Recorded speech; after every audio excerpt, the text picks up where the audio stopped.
Então, uma coisa que a gente falou um pouquinho mais cedo, da Gungnir lá no Final Fantasy VII, eu fui até dar uma pesquisada e não, no Final Fantasy VII não era só Hum, lança.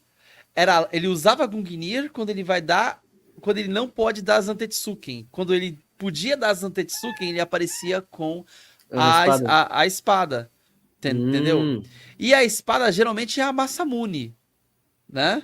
ah, Geralmente é a Masamune, que é a espada, que é a mesma espada do Final Fantasy X, a espada do... Zantetsuken. É. É a espada do... Caraca, esqueci o nome. Esqueci o nome do carinha do Final Fantasy X, o Summon que dá Death. Não, Caraca, não é o esqueci. Anima, não, né? Não, cara, esse é um personagem antigo nos Final Fantasies, ele também, ele tá Ah, em o que dá vários... Def, mano. Ele tá em vários, é um que tá debaixo de uma ponte. Você faz Não cheguei uma... a finalizar o 10, mano. Caraca, peraí, vou procurar. Hum, Então, esse personagem também tá em outros Final Fantasy antigos também, não é exclusivo do 10, mas ele apareceu como um hum, Summon no 10, entendeu? E ele substitui o Odin. certo. Caramba, mano. Eu realmente não tava por dentro dessa, né? É, deixa eu procurar aqui o nome aqui rapidinho do Aeon. Lá é Aeon, né? Aecon. É, um é Aeon, outro é Aecon, outro é Magicite, não, é... Magicite era o nome das pedrinhas que você usava, os É os Espers. Summons, Era os Esper. Espers, Isso, Espers. aí você tem que lembrar Yojimbo, de... Yojimbo. Yojimbo? É, o nome do samurai velho Ah, lá. tá, é, eu não ia lembrar, mano. Esse aí nos Final Fantasy que eu joguei, acho que nem tinha ele. Ele dá Def também. Tem a magia de Def lá dele. É isso aí. Hum.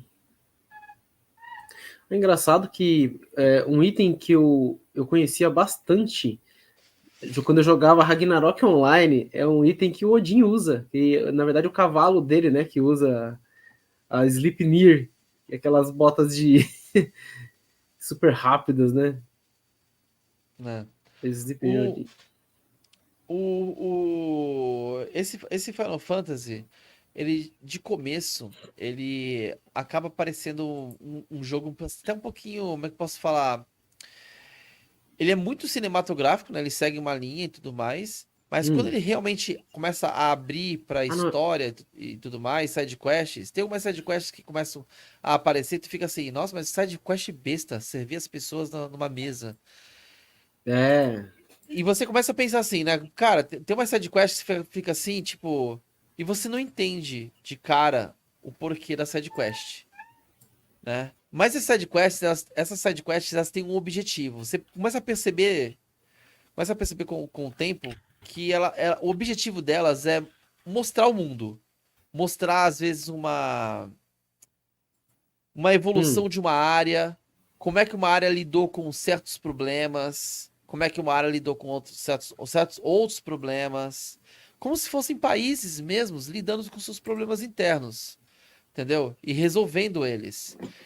Assim como tem a tua vila principal, que tem seus problemas, você tem os outros lugares, vai ter uma área que você vai chegar que é totalmente dominada pelo trabalho escravo. É muito boa essa parte. As sides dessa parte são, pra mim, foram as que mais me impactaram. E essa área é a que, pra mim, mais me interessou. Foi a última sidequest que eu fiz. Porque era a sidequest que mais me interessava, que eu queria saber o que ia acontecer com aquela área. E elas vão ganhando uma história. Os personagens daquela vila vão ganhando história, né? E tem personagens na sua vila que vão aprofundando em história. Personagem que você pensa assim, é só mais um personagem. E o jogo, ele vai lá e vai te entregando, e vai te entregando. Você vai fazendo essas pequenas sides, ele vai te entregando. Daqui a pouco você vê uma história complexa de um personagem só ali, entendeu? Coisas que em outros Final Fantasies pecaram, e pecaram muito, né? De aprofundar histórias de personagens que estão ali junto com você, entendeu? Pra mim, esse Final Fantasy, ele já está no top 1 dos Final Fantasies. Ele passou todos. Cara, Passou eu todas. concordo, eu tenho que concordar, mano. Eu tenho que concordar porque eu acho que a primeira live que eu fiz, eu já tive esse feeling, sabe? Eu já pensei, caraca, isso aqui tá muito bom, sabe? Tá muito bacana.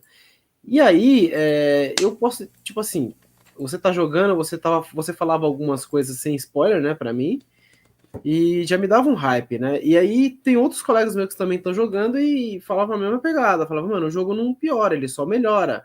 O enredo ele vai se desdobrando, você vai aparecendo coisas novas, e é um enredo que você não vai adivinhar 100% do que está acontecendo, você vai ser surpreendido, é uma coisa que é muito difícil pelo tanto de jogos que a gente já jogou, o tanto de histórias que a gente já conheceu, filmes e tudo mais.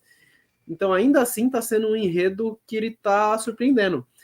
Por mais que ele utilize um tema que é meio clichê, né? Que nem você falou, é reinado tentando sobreviver, um lutando contra o outro, tal. Ele tem até algumas partes da história que lembram É. um pouco Final Fantasy VII, né? Mas a forma que é implementada é uma forma muito original, sabe? É muito diferente, assim. Né? Cara, eles. Hum, Fala, fala, fala, fala. o mundo criado é um mundo que você realmente bota fé, sabe? Você fala, putz, esse mundo não que ele seja real, sabe? Mas é um mundo sólido, não é um mundo que ele tem falhas, tá Exato. ligado? Ele tem toda a economia em cima dos cristais. A tecnologia, não existe tecnologia. As pessoas não inventaram, nem não sabem nem como fazer fogo. Elas usam cristais para fazer fogo, entendeu? É, Né? Isso não fica tão evidente assim, mas fazendo algumas sites, você vai assim, é a fonte da magia, né, mano? é tudo feito com magia, entendeu? As águas, quando você passa, você anda pelas vilas, entendeu? Você já foi lá no Repouso da Marta, você já foi em alguns lugares. Sim, sim. Tipo, em cima do poço tem o quê? Tem um cristal de água, caindo água, vertendo água no poço.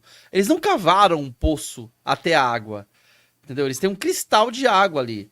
Você tem um lugar com fogo, um ferreiro. O ferreiro tem ou um cristal, ou ele tem uma pessoa que sabe manejar o fogo, que é um portador do fogo, né?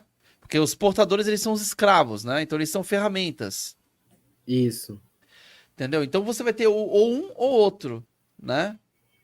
Sa- Salve, Marta! O quê? O que disse? O que disse? Iki! Ah, caramba. Nove! Fênix! Então. Uou! Tá brisando. Mas o jogo, que nem o Celso tá falando, você tem os caras que eles têm a aptidão, né, pra magia, não é? Eles têm aptidão Isso, pra isso. magia. Existem três tipos de pessoas. As pessoas comuns, que elas são a grande maioria, elas são a grande massa, né? Existem as pessoas que conseguem utilizar o poder mágico. Essas pessoas foram subjugadas, né? Tem uma história que eu não vou te contar, que é spoiler, é uma side quest. Hum. Mas eu não vou falar porque eu achei legal essa coisa, porque ela dá uma profundidade em cima da Segunda Guerra Mundial, né? Tem Olha um, tem só. um, tem um pano de fundo ali, Shingeki no Kyojin. Quem quiser saber, depois vai na minha live e vê essa parte. É, Eu acho que foi referência. a Hum. penúltima live. Alguma parte ali, tem uma parte ali que realmente puxa bastante a guerra do Japão, a sino-japonesa, né? 1931. Eu Tem uma acho que parte ali que puxa bastante isso. Então eu não vou entrar em detalhes, eu vou esperar, tipo, chega ali, né? certo. É, Mas, assim, essas pessoas que têm o poder da magia, elas foram subjugadas pela maioria e elas viraram escravas, né? Quem tem a força do trabalho, a força força técnica do trabalho, viraram escravos para que as outras pessoas vivam bem. Basicamente isso. E os Akons, que provavelmente que eles são considerados maldições, provavelmente eles só não viraram escravos porque eles são fortes demais para virar escravos, entendeu? Então eles viraram tipo também ferramentas dos seus reinos, como aparece da Shiva, né? Essa parte o Pancara já É, passou.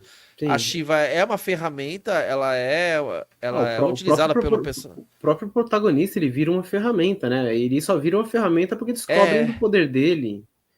mas ele não sabe que ele é um icon. Ele acha que ele é Não, só um portador, o isso portador aí da é no começo bênção do de jogo. Fênix, Hum. entendeu? Aí quando ele descobre que ele é um icon, que quando a parte que você passou hoje lá, que ele luta. Cuidado, aí você já tá indo pra uma parte um pouco mais perigosa. Já tá um pouco mais longe no jogo.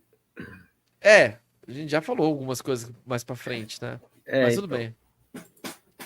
Mas assim, de verdade, eu quando joguei a primeira parte, eu falei assim, eita porra. Pra mim já tava claro É, quem era o Ifrit, sim, sim. Até entendeu? Já tava porque bem claro. Não, até porque quando, que nem eu falei no começo da live, a Square Enix, ela soltou, né, todos os personagens que eram icons mesmo com os seus respectivos icons, né? No caso do não, Clive e o Ifrit, eles soltaram fotos mesmo, assim, com todos eles, sabe? Então você já sabia quem era, quem tinha esse poder e aquele, mas você não sabia o contexto, né? Que nem você mas falou, até o eu Clive não tinha descobrir. visto. Eu não tinha visto spoiler nem nada. Eu tinha pulado todas essas partes. Só Sim. alguns trailers eu acabei Não, vendo e mas tudo não, mais. eu não considero nem spoiler, porque Foi no jogo mesmo. porque é uma coisa sem contexto, sabe? Então realmente você não tem, você não sabe por que tá ali, quem que é, o que que aconteceu, sabe? Você começa a construir isso no jogo, né? Então, sinceramente, uma foto assim de um personagem com um bichão de fundo, não considero spoilers, né?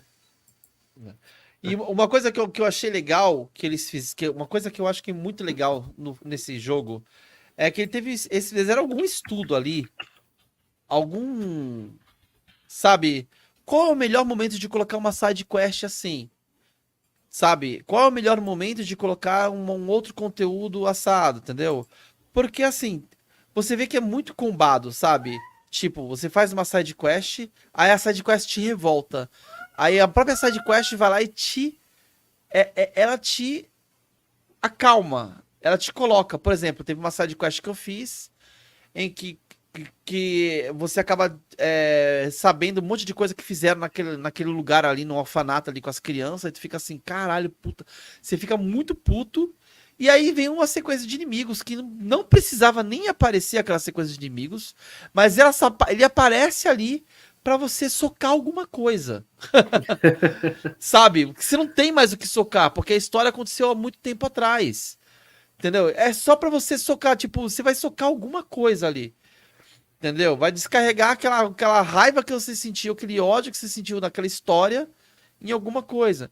Então, assim, fora que também, por exemplo, eu até falei assim, poxa, mas antes do final do jogo, é muita side quest aparece. Sabe? Hum. Você tem uma quantidade de side quests normal que vai aparecendo. Sério, eu fiz 2 lives de side quest. Foi só side quest. É, Muita side quest. então, que nem Na, você. na, Hum. perto do final. E eu fiquei me perguntando, caraca, mas por que eles colocaram tanto side quest logo no final? Por que eles não colocaram ao longo dos jogos? Porque tem vários momentos que não tem quest nenhuma. Tu faz 2, 3 quests, acabou, e você vai pra main quest. Porque você não tem mais o que fazer. Por que eles não colocaram no meio? Aí eu fiquei pensando, porque é despedida. Você tá no fim do jogo. Aqui em É, diante, não tem mais nada pra você fazer. Então você pode querer se despedir do jogo fazendo side quest, né? pra dar É aquele um tempinho a mais, né? é uma coisa que acontece muito em jogos que você joga. Você zera eles e fala assim, porra, mas não tem mais nada pra fazer no jogo, mas eu gostei tanto do jogo. Aí você dá aquela passeadinha no jogo lá, mata uns monstros, mas não necessariamente você tem mais alguma coisa pra fazer. Você pode procurar achievements da PSN, você pode procurar outra coisa pra você fazer, mas não tem realmente mais nada pra você fazer, sabe? E esse jogo ele meio que te supre, porque você tá na porta do final. É só você, tipo, começar a quest do final que você vai começar a batalha final. Dali em diante não tem fase, não tem nada, é batalha final. É, É, e você abre um monte de side quest pra você começar a fazer. Isso é muito bom. É muito bom. Eles pensaram, sabe? Tipo, como tá o jogador nesse momento? Ah, o jogador deve estar assim. Ah, então vamos fazer tal coisa aqui, ó, pra dar essa calmaria, ou dar, tipo, esse momento de paz, ou um momento disso, ou um E, momento daquilo. e E pelo que o eu tô. jogo Hum, e o jogo equilibra muito isso com as sides, né? é, Cara, quem falou que sides são ruins esse jogo? Mas bebeu então, muito. provavelmente a pessoa que falou isso jogou só as primeiras, cara, que são sites muito bestinhas. Mas assim, eu nem tô jogando, eu nem joguei muito jogo. Eu tô o quê? Na minha terceira live, né? Terceira live jogando o game. E tipo assim, eu comecei a fazer umas sides já que ela já tá me mostrando o que acontece nesse mundo, sabe? Que nem no caso das pessoas sendo, né, que eu esqueci o nome deles agora, os que têm aptidão à magia, mas eles não são seres humanos normal e também não são icons, mas eles têm uma certa Os aptidão à magia. portadores. Isso, os Portadores. portadores. Então já comecei a ver que nesse mundo você tem um preconceito muito grande pelo Império, né? Você tem um preconceito muito grande pelos portadores, e esse preconceito ele passa para as pessoas e você começa a entender o lado das pessoas e o lado dos portadores, assim, né? Nessa side quest. Então você começa realmente a. É isso que eu falei, né? Por isso que o mundo ele é bem sólido, né? Porque você começa a entender ali o que esse povo tá fazendo, o que aquele outro povo tá fazendo, né? E você começa a construir tipo, você vai numa vila, que nem você falou aí, o lugar da Marta lá, você chega lá, Repouso da Marta. repouso da Marta. Você chega lá, conversa com o pessoal e você começa a perceber que cada um tem uma Porto. crença e tal, né? Esse preocupado com o imposto, isso aí eu vi em mais de uma vila, falando, porra, vamos aumentar a taxação e tal, né? Isso aí todo mundo reclama, né? Mas é muito bacana, cara, isso, né? De você ser inserido pela sidequest também, mesmo que às vezes seja uma sidequest bestinha, vai encontrar fulano. Mas por que eu tenho que encontrar fulano? Porque fulano, ele é esse tipo de pessoa, né? E ele tem problema com outras pessoas, né? E aí você vai lá, faz a sidequest, você conhece mais sobre o cara mesmo, ele já vê você, ele já fala, pô, tô ferrado, já me mandaram um cara que me pegar e tal, porque aí você percebe que pela a pressão que a pessoa passa, né? Que aquele tipo de pessoa passa. Tipo, o jogo é realmente, ele faz uma construção muito bacana do que é cada raça, cada pessoa que tem lá, entendeu?